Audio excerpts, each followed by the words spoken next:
Hi, I'm the Texan counselor, and today I want to talk to you about emotions. I spoke before about beliefs and how your belief systems are basically bullshit and how they give rise to a lot of our emotional responses. So now I kind of want to talk a little bit about how that plays out. Um, First, let's talk a little bit about emotions and what they are and where they come from. One thing that's very important to remember about emotions is that the parts of your brain that are emotional are older, faster, and more powerful than the parts of your brain that are more logical and rational. As you can see from this picture here, the amygdala is the part of the brain that arises the emotions, they generate the emotions. The amygdala is very close to the brain stem. It's very much within sort of the center of the brain. Um, Evolution, biologists who study evolution figure that vertebrates first formed a notochord, a spinal cord, that had a nerve along it, and then towards one end we got a little more basal ganglia, which became sort of like what we call the brain stem. And then from that we got other things that are growing. The amygdala is a very older function.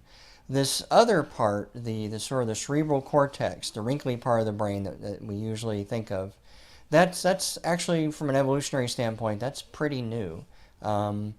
Birds have it, not very much though, and mammals have a lot of it. So a lot of mammal brains kind of look alike in this sense. But the part of the brain, this prefrontal cortex, this seems to be a very new and very human part of the mind, part of the brain. Sorry, this part of the brain. One of the things that it does is help second guess our emotions. We also talk about like being the moral center of our brain. What it seems to do is second guess the emotions that come from the amygdala. See, the amygdala, this very old part of the brain, generates the emotions, and then some millions, hundreds of millions of years later, who knows, this prefrontal cortex generates, and that becomes the a part of the brain that second guesses the emotions. And the reason why the emotional part of the brain are so old and so fast and so powerful is because they need to be. If you are afraid, you need to react right now. You need a strong startle response so that we will run from the thing that is causing you fear. Or at least you'll deal with it. Maybe you'll fight, maybe you'll flight, maybe you'll freeze. These are all aspects of responses to fear that need to happen almost immediately in order for there to be survival. Same thing with anger. When our anger gets up, we need to be able to respond so that way we can fight something that will help us survive and things. And that brings me to another notion about emotions. There are really only four basic emotions. If you're familiar with the idea of primary colors, these three colors that form the basis of all other colors, think of emotions in a similar sense. There are basically four primary emotions. There's fear, there's anger, there's sadness, and then there's happiness. And a lot of my clients like to point out that only one of those emotions is actually positive. Positive is always a tricky word, but it's kind of a judgy word. But it is true. We enjoy happiness, whereas we don't necessarily enjoy these other emotions. Though we do kind of like anger and fear, and I'll make another video on why we like those for the most part. But so the amygdala generates one of these four emotions, or some combination of all the above, because we can feel sad and angry at the same time, right? When someone dies, we might simultaneously be sad that they're gone, but we're also angry that they left us. Or maybe if they were killed in an accident or something, we might be angry that they were taken from us. So grief can be a complex emotion because it could be, sadness and anger. There might even be fear. What happens to me now? Could that happen to me? Could something like that happen to me? It might even be happiness. Something a lot of my clients don't like discussing is that when someone who's been very old and very sick finally dies, there can be kind of a sense of relief. They feel guilty about that. So emotions can be very complex and they're very powerful. The power of the emotions is such that it can override the logical parts of our brain. So the way our brain works is it cannot simultaneously be logical and emotional at the same time. It's like the slider switch. The more emotional you are, the less logical you are. The more logical you are, the less emotional you are. This is just how it works. So much so that if you are in an extremely heightened emotional state, if you are very angry, very sad, very happy, or very afraid, your IQ can drop like 30 points. Now the average IQ is 100. That's sort of the way the whole test is set up. That the average IQ is out there is 100. So the average person, when they're extremely emotional, goes from 100 to 70, maybe. The legal definition of mentally retarded is 74 or less. So when someone is in an extremely heightened emotional state, they can go from being an average IQ to basically mentally retarded, and then they're doing stuff, and they're saying things, and they're trying to make decisions, and they're just not good at it, not good at it at all. And mind you, I said any emotional state. It's not just like fear makes you stupid, or anger makes you stupid. Sadness can make you stupid. Happiness can make us stupid. One of the reasons why people do stupid things because they're in love is because they're feeling really good and they're not thinking right. A common con artist trick is to make you feel really good about that person, to make you really like them. So when you really like them and you really trust them, you will not notice a lot of the warning signals because you're not thinking about those things. Remember, our emotions are kind of generated by our belief systems. So if I really believe that this person is trustworthy and I feel good about being with someone who I trust, then my belief system kicks in because now I'm looking for reasons to trust them, not looking for reasons to distrust them. Remember, with beliefs, we are looking for things that verify our belief system, not the things that question them. And then our emotions make us stupid, so now we're not actually really even able to see the things that we're trying to see. We're not really problem solving very much. So this is one of the reasons why I think a big part of my job in counseling is helping my clients get a grip on their emotions, to get control over them. Because when they're in that heightened emotional state, they're not thinking clearly. Not only are they probably not happy, they're not thinking clearly, not acting clearly, and they're making a lot of bad decisions. Now, it's kind of easy to get out of that really heightened, acute emotional state, because that's almost just time. If you just wait a little bit, your emotions will come back down again. It is really hard for our mind and our body to keep that heightened emotional state up for a very long time. That's why people with bipolar disorder can be so frightening. It's because their brains are kind of broken, and they really can maintain that heightened manic state for a very long time, or they can crash down to a very low depressed state for a very long time. And then when they're in one of those states, they usually tend to make decisions that aren't very good. So some people with bipolar disorder might use drugs and alcohol to try and maintain that mania because they're feeling really good and they like it, even though they're probably driving everybody else crazy. And then when they crash, they might again use more drugs and alcohol to try and lift themselves up. Or that might be the point in which they make a suicide attempt, or they self-harm, or they make other bad decisions because now they're just trying to deal with that extreme emotional state.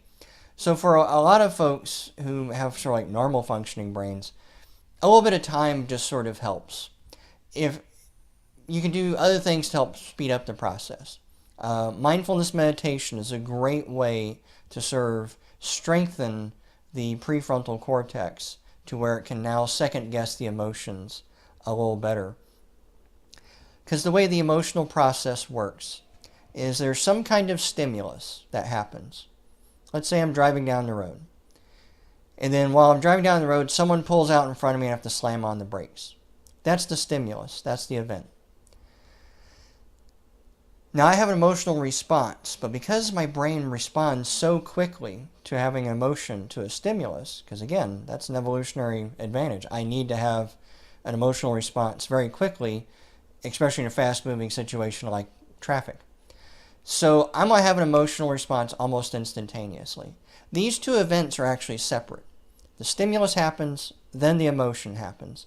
But it happens so quickly that we think that they're actually one and the same. And that's why we'll say things like, he made me feel. That made me feel. You made me feel. no one can make you feel anything. You're going to have an emotional response to whatever stimulus, and that's all on you. Or you may not. Some people don't even respond to things.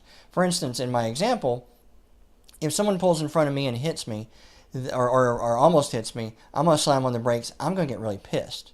I'm going to get really mad. Now, my mother, who's very much afraid of driving, almost to the point of having a phobia about driving, she'll have a panic attack. She'll freak out. She'll have to pull off on the side of the road so she can get over her panic attack and come down off that. Somebody else might get sad. Slam on the brakes like, oh, like I guess I don't matter. I guess, everybody just pull off in front of me. Like I don't really care, And someone else might get excited because, oh, they want to race. Okay. And they start chasing down the road. The emotional response is independent of the stimulus. That's one of the most important things to remember about emotions. No one can make you feel anything.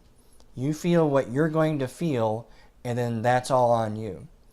Then what happens after that is we've had the incident, then we've had the emotion, then at the very end, Mr. Logic walks in the room, bringing all his belief systems with him, and then based upon that, they make conclusions. But they really make these conclusions based upon the belief systems that they have.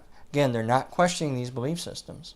They're usually looking to justify the emotion based upon the belief system. So in this case, someone pulls in front of me, I slam on the brakes. Let's say it's like a Mercedes or it's a BMW, and my belief systems about rich people start popping up. And a fucking asshole thinks he's rich, thinks he's got lots of money, doesn't care, narcissistic motherfucker, doesn't care about anybody else. None of that's necessarily true. In fact, I keep using like the he pronoun. I probably can't even see the person. It may be a woman for all I know. Maybe a kid. Maybe a robot. I don't know. I can't see that. But I have projected all of this stuff onto that one person.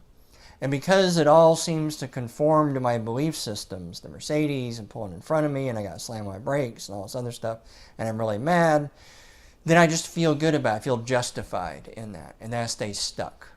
And that's usually the biggest challenge to a lot of clients, is because those thoughts and those beliefs never get really challenged. They just get sort of reinforced thanks to the emotions and thanks to the belief systems and thanks to the logic that comes along with it, and broken as it is.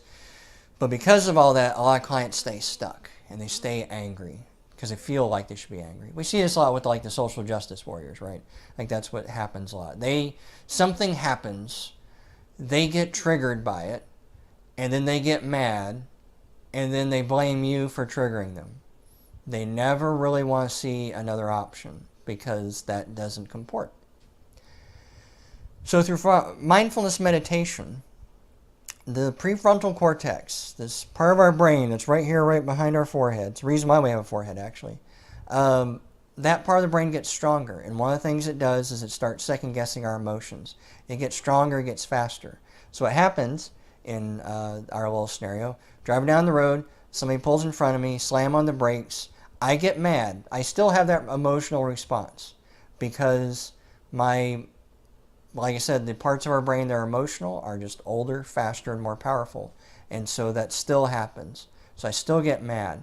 But then, before Mr. Logic can jump in and cause even more shenanigans, the prefrontal cortex can jump in and just play devil's advocate and just ask, do I really need to feel this emotion right now?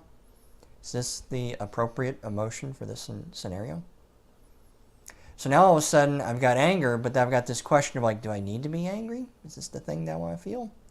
So when Mr. Logic walks into the room with all of his baggage of belief systems, he sees the anger, but now he sees all these question marks that the prefrontal cortex has put up there. And now I have a choice. And through practice, this is an actual skill. Learning to control your emotions is actually a skill. Through practice, through mindfulness meditation and practice, I can grab onto a question mark instead of just grabbing onto the anger. Instead of just using my baggage of my beliefs about like rich people or whatever, fancy cars, whatever, I can now grab onto something else. Maybe he is a rich, narcissistic asshole who just doesn't care about anybody else. But maybe he's also a guy who's rushing to a job interview and he's been out of work for 2 months and he's running late. Maybe it's someone rushing to the hospital because their daughter's in the emergency room and they're just not even thinking. They're just on their way. Maybe they are a wonderful driver 99% of the time, and I ran into them this 1% of the time. And there's nothing more to it than that. And then, of course, then we start reflecting on ourselves within that same situation. I'm sure I've been in a hurry and probably cut people off without even knowing it.